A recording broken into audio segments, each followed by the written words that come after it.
What we wish we knew about the inter-service transfer. Today we're talking about the inter-service transfer in the military and what I wish I knew before trying it. I'll detail my experience with the process, the roadblocks I experienced, and my recommendations for you if this is something you're looking into, so you don't have to encounter the same issues and or roadblocks that I encountered as well. And now you may be asking yourself, what is an inter-service transfer? Essentially, an inter-service transfer is you going from one branch to the other. If you're enlisted, you can go from enlisted to enlisted. So if you're in the army to the Navy, or if you want to go enlisted to officer, you're enlisted in one branch and you want to commission into another. That's what an inter-service transfer is. There's a number of reasons why someone would even consider doing something like this. Better opportunities, they want to change their MOS, maybe the type of work they're looking for, their current branch doesn't provide it, a better quality of life, you name it. Now, my experience when it comes to an inter-service transfer is something I was looking into because I was looking to pursue cyber in the Marine Corps, and I saw that the Navy had more opportunities when it came to, a cyber-related position. And I already had my bachelor's degree. I earned it while I was in the Marine Corps. So I was looking into commissioning over into the Navy just to see, seeing what that would be like, what the MOS would entail for me, etc. And regarding challenges, I would say your number one challenge would be getting the conditional release signed. When I was doing the paperwork with the recruiter that I was speaking with, this is something that I wasn't familiar with, conditional release. And my recommendation for you is, unless you have a conditional release signed already, and essentially what a conditional release is, because I never heard about this too as well. A conditional release is essentially your current branch authorizing you to leave to go to another branch. It doesn't mean you leave the military early. No, it's just you send up the conditional release through your headquarters, your branch, they sign it, and then you give it to the receiving branch that you want to go to. And after the paperwork is completed, you go to MEPS, and then you ship off to OCS or boot camp. It's like a one-for-one swap. That day you're dropped from your current branch and you enter into your new branch. And my experience was I was doing paperwork and stuff like that with the recruiter, but I'm not sure, maybe I just didn't understand the process, but that to me wasn't stressed enough. It wasn't necessarily stressed enough how important the conditional release was. I spoke with some other recruiters as well. I spoke with an Air Force recruiter, and bluntly, the Air Force recruiter said this: unless you already have the conditional release signed or you're EAS out the military. EAS out the military is basically when you're no longer in the military, your contract expired. And those two conditions, unless you already have your conditional release signed or you're EAS from the military, then there is nothing that they can do for you. Or they don't want to touch you, they don't want to do any paperwork, because they understand how much of I wouldn't say how much of a hassle, but they understand it takes time for these things to get done, for these paperwork to get signed, and for them to get routed up to the proper, routed up through the proper channels. And I would also understand, or try to have you to understand, that this would be a long process. I would say this would probably be a year long to about a year and a half long process, maybe even more. Because for the conditional release to get signed, like I said, that's routed up to headquarters, the headquarters of your branch. So I'm in the Marine Corps, that's headquarters Marine Corps. This thing could take 3 to 4, 3 to 5, 3 to 6 months to get signed, which is normal, right? That's normal, that's normal. And then you have to then take in consideration, you then now have to submit for a board. You have to submit for a board for which MOS you want to go to for your ongoing branch, the next branch you want to go into. And then you have to, what is it called? If you're commissioning, you would have to take the officer's ASVAB. Enlisted, if you already took your ASVAB, that's fine. You may have to take it again if you want a different job, but you may not have to retake the ASVAB. But first, it's going to take the conditional release a few months to get signed. Then you have to submit for a board to go get the MOS that you want. Then you'd have to go to MEPS, completing paperwork. This could easily, I could foresee this easily taking about a year, maybe even more. And that's not what's the word? I'm looking for a word that means it's not unordinary, right? That's normal procedure. And I give a few examples. I'm working with a government agencies as well.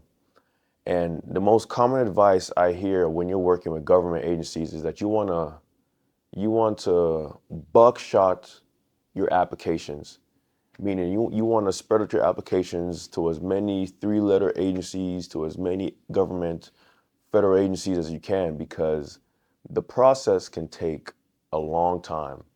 It could take upwards to a year or more. It's just there's a lot of steps to it. It's not a quick solution. It's not a quick fix. There's a lot of steps. There's a lot of things you gotta. It's step by step. It's step by step. And some of these positions they open quarterly. Some of the boards, the timelines, they're not open year round. They're open quarterly. And then sometimes they can fill like their quota, as in they have enough people they think they need for this position. So they won't open it up again to the general public. And so now you may have to wait some time for them to need more people.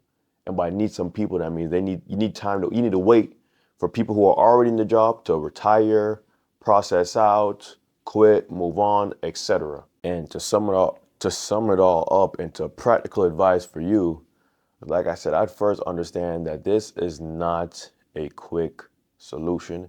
It is not a quick fix. If it's something you're looking for, I would start the research now, understand what is required, understand what you want to do, which branch, etc. And before you overcommit yourself, I would say the number one thing you need is the conditional release. Before you can leave your current branch, you first need that conditional release signed. No other branch is going to take you. It's almost pointless to overcommit emotionally or overcommit paperwork wise when you don't have this conditional release signed.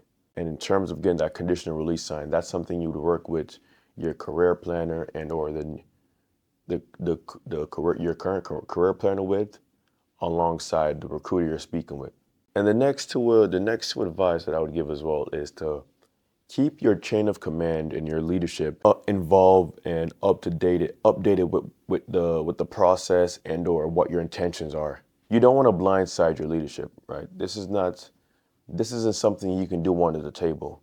Your leadership needs to know. So your direct NCOs, your staff NCOs, your OIC, your company leadership, S1, admin, these individuals need to know what's going on, right? This is going to get routed all the way up to headquarters. You don't want to blindside anyone. You don't want anyone to feel like you're doing anything sneaky, so to speak, right? And the next advice would be having a backup plan in case, for example, the timelines aren't met in your favor or how you expected, and you're not sure, or I guess the timeline not being met would be you wanted to get all of it done before you processed out the military, but then now it turns out it's not going to get completed at the time. You'll need to process out first. Having a backup plan on what are you going to do next? Do you want to use your GI Bill, complete your master's degree or something, enroll in a university, see if you can get into ROTC and then commission that way? Because that's also a popular route as well. Because the officer recruiters, they go to local universities and or students enroll themselves in ROTC. So they've already, what I'm trying to say is their foot's in the door already with the military. For example, when I was in high school, I did JRTC. My foot was already in the door. I was already, I'm not sure if the word is indoctrinated, but I was already exposed to military life. So maybe that's something you could do. If you're enlisted and you want a conditional release, you want to commission over to another branch, and maybe you have to EAS out the military first, you can maybe potentially use your GI Bill, complete your master's degree or complete a degree, whatever. Maybe potentially ROTC at that university, and then get in contact with the recruiters that go to those local universities to recruit for officer candidates. And lastly would also be considering alternatives, as in maximizing what you can do in your current branch. That can be lateral moves, special duty assignments, speaking with your career planner and seeing what else your current branch has to offer so you don't feel like you're being stagnant. If you're looking for more opportunities, more responsibilities, whatever the case may be. Yeah, fuck. If you have any comments or if there's something you feel like I didn't touch on that you would like more follow-on information from, you want to hear more about my experience, feel free to leave it down in the comment section down below and I will get back to you as quickly as I can. And if these type of videos you enjoy, the military videos, the self-improvement, the mindset type of videos, if these are the kind of videos you like, make sure to like the video, subscribe, hit that bell icon to be notified of future uploads, because these are the type of content, these are the type of things, ideas, topics that I resonate with. So if you're watching and you enjoy it as well, I'm sure you'll resonate with those topics as well. I think I've hit on it enough. Let me know what you think in the comment section down below. Don't forget to like and subscribe. I'll catch you on the next one.